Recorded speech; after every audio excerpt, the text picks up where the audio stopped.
શ્રી ગણેશવાલા વિદ્યાર્થી મિત્રો, ગાલા assignment book 2026ના ધોરણ 12 વિષય હિન્દીના પ્રશ્ન પેપર નંબર 2 વિભાગ એ આ વિભાગનું સંપૂર્ણ અને સચોટ સોલ્યુશન મિત્રો આપણે કરવાના છીએ.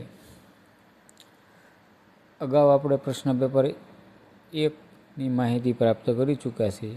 આજે આપણે વિભાગ એ એટલે કે પ્રશ્ન પેપર 2 એની માહિતી છે એ મેળવવાની છે.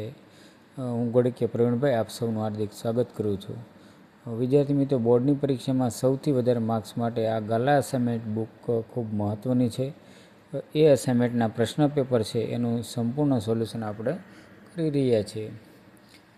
ખાસ એ છે કે તમારે જો આની પીડીએફ જોતી હોય તો પીડીએફ પણ તમને છે ટેલિગ્રામ લિંકમાંથી છે મળી રહેશે. તમે આ વિડીયોની નીચે ટેલિગ્રામની લિંક આપેલી છે તેમાંથી તમે મેળવી શકો.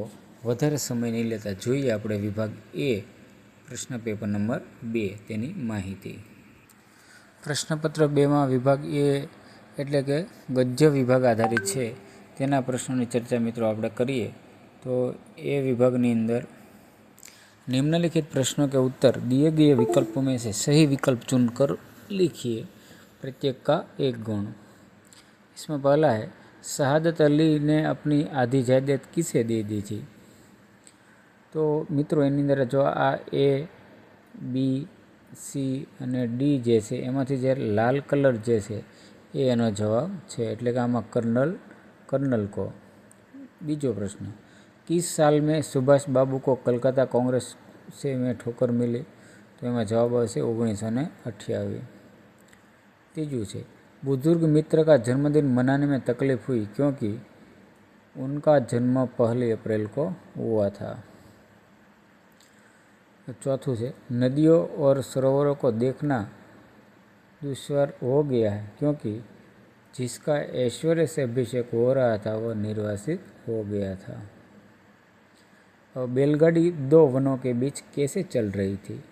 तो इनो जवाब आवशे चरमराती.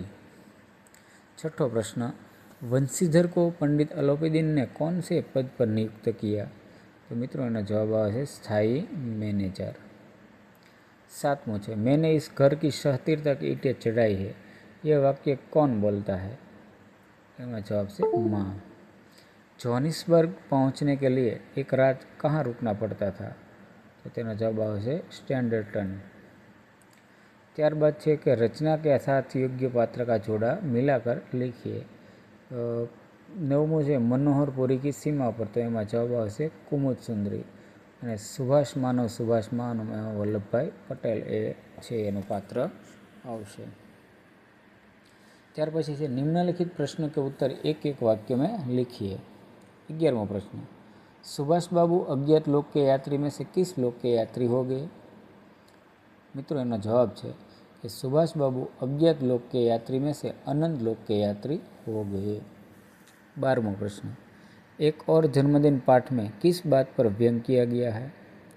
जवाब है एक और जन्मदिन पाठ में जन्मदिन मनाने के पश्चात अंधानुकरण एवं अभिनंदन के पीछे कुछ लोगों की छिपी हुई मंशा पर करारा व्यंग किया गया है. 13मो प्रश्न मनोहरपुरी का सिवान किन 3 सिवानों के सिवान से मिलता है. मनोहरपुरी का सिवान सुवर्णपुर, रत्ननगरी और अंग्रेज राज्य के राज्यों के सिवान से मिलता है. 14मो प्रश्न लेखक के पिता ने यह घर कैसे बनाया था. तो जवाब है लेखक के पिता ने मिट्टी के कमरे के स्थान पर बैलगाड़ी से ईंट लाकर और चिनाई के लिए गारा बनाने के लिए गांव के तालाब से चिकनी मिट्टी लाकर ईंट का पक्का मकान बनाया था. ત્યારબાદ 15मो प्रश्न है कि निम्नलिखित प्रश्नों में से किन्हीं 3 प्रश्नों के उत्तर 2-3 वाक्य में लिखिए. 15मो अनंत शून्य में रेडियम की स्थिति क्या थी. उत्तर है रेडियम अनंत शून्य में अकेला और निराधार था. वह अनंत शून्य में बहुत वर्षों तक इधर उधर घूमता रहा. 16मो प्रश्न वंशीधर रात को जमुना नदी पर क्यों गए. तो मित्रों ना जवाब है वंशीधर का ऑफिस जमुना नदी के 1 मील की दूरी पर था. रात में वंशीधर सो रहे थे नदी पर गाड़ियाँ की गड़गड़ाहट और मल्लाहों का कोलाहल सुनाई दिया। उन्हें लगा कि इतनी रात की गाड़ियाँ क्यों नदी के पार जा रही है। अवश्य कुछ गोलमाल है। सच्चा जानने के लिए वंशीधर रात को जमुना नदी पर पहुंच गए। 17वां प्रश्न, सोमाबुआ के पति का व्यवहार कैसा था? आंसर है, सोमाबुआ के पति सन्यासी थे। वे हरिद्वार में रहते थे और साल में 1 महीने के लिए उनके पास आकर रहते थे। वे एक स्नेहहीन व्यक्ति थे। उनके आने से सोमाबुआ को रोज़मर्रा का क्रम गड़बड़ा जाता था। सोमाबुआ का घूमना फिरना और दूसरों से मिलना जुलना उन्हें बिल्कुल पसंद नहीं था। उन्हें किसी के यहाँ किसी कार्यक्रम में बिना बुलाए जाना भी पसंद नहीं था। वे सोमाबुआ से कभी मीठे बोल तक नहीं बोलते थे। जब तक वे रहते थे, सोमाबुआ का चेहरा मुरझाया रहता था। सोमाबुआ के प्रति उन पर क्रोध भरी वाणी और कटु वचनों की बौछार करने से नहीं चूकते। इस तरह इसके व्यवहार थे।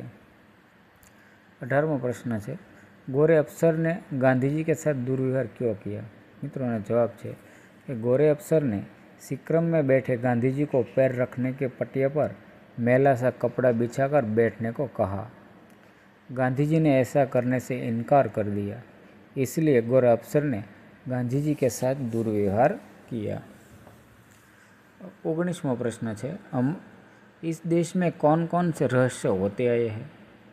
तेना जवाब है, हमारे देश में कुछ लोग ऐसे हैं जो रोज से होते आए हैं, रहस्य होते आए हैं।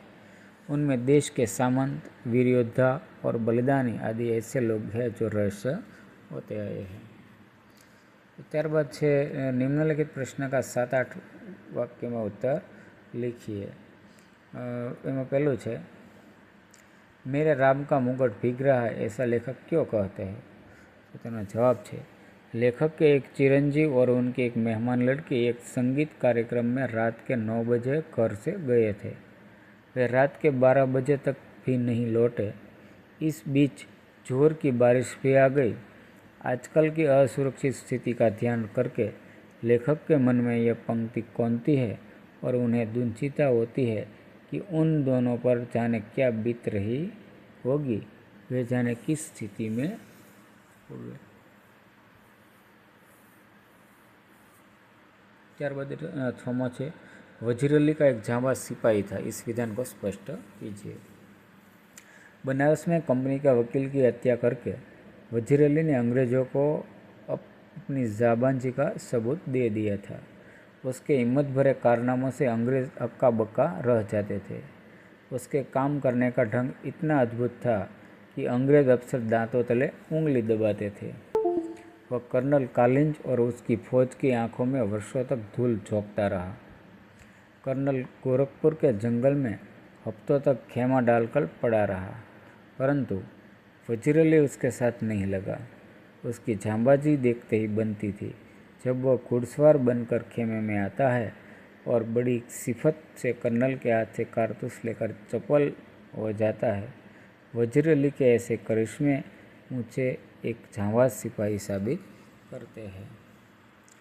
भारतीय विद्यार्थी मित्रों, આપણે વિભાગ એ ની સંપૂર્ણ માહિતી સોલ્યુશન છે કરવાનો પ્રયત્ન કરેલો છે। જો તમને સારો લાગે તો લાઇક, શેર, સબસ્ક્રાઈબ કરો અને આવા જ વિડીયો જોવા માટે જોડાયેલા રહો। હવે મળીએ આપણે એક નવા જ વિડીયોમાં નવા જ વિભાગ સાથે।